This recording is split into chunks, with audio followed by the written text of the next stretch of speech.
Okay, now I've had a work colleague query about folding up sheet metal at home. I have folded up a fair few bits of sheet metal just using a couple of simple methods, in the back shed. You could end up use a full metalworking folding machine, but I don't want to go forking out for one of those when I don't do that much metalworking. So the basics of it is you start out with two bits of angle iron like this. You sandwich the metal in it and you basically bend it over. I'll have to pause every now and again so I can reposition stuff, but I'll try and explain as I go.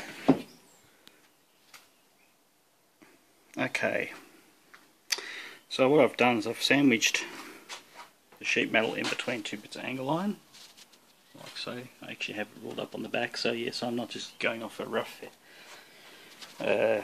line of, oh, that'll be good. It is squared up. Now, so all I've done is the angle iron is mounted in a vise along with two G-clamps along the way, so that it's the angle iron is clamped together, and then it's just a matter of gently pushing evenly along, like so. So you try and get as close to 90 degrees, obviously. I should pull some stuff out so that it does fold 90 when I do. So you get as far as you can by folding, and then you just basically go along with a rubber mallet and tap it flat. Hang on a sec. I don't think I can do this with one-handed, but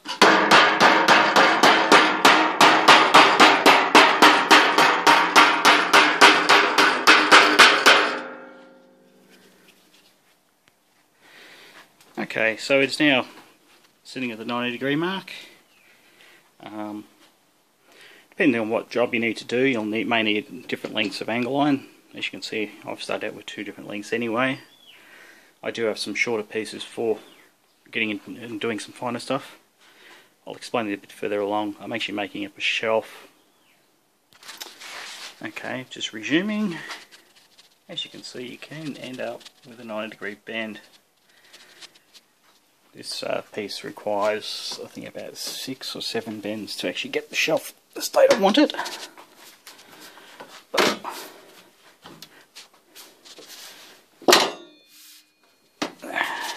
as you can see, you can do a lot of it by hand, but the last bit should be done with a rubber mallet. You could use a metal-based hammer, but it's a lot noisier and ends up putting a lot more dings along the edge of the final surface. Not that it really matters to the job I'm doing here. You can do fairly complex objects. I actually have folded up a metal box for my CNC machine's control unit. This piece is actually made up of several pieces, but it's an example of what you can do just in a backyard garage.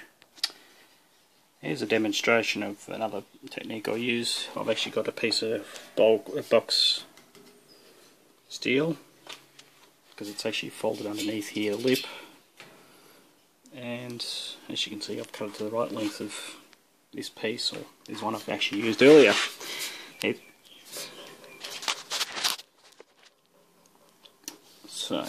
And as you fold it, you notice the previous slips won't bind up on it too much,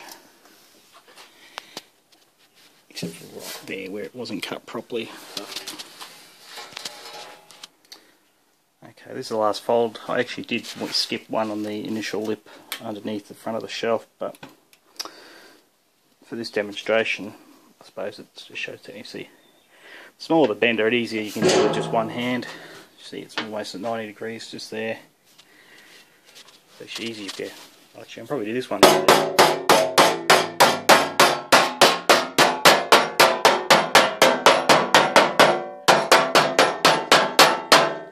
Yes, that's a bit dodgy because I didn't cut that before I actually folded the piece. I should have cut the corners out before I started.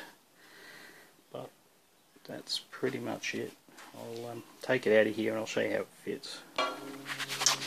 Okay, the final product is actually being fitted to this metal cabinet. It will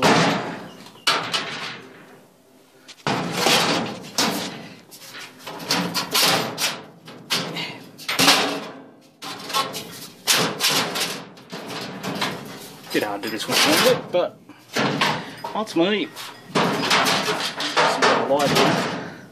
Shall try open the garage door, that might give me some light. Metal shelf nicely fits in this cabinet like so.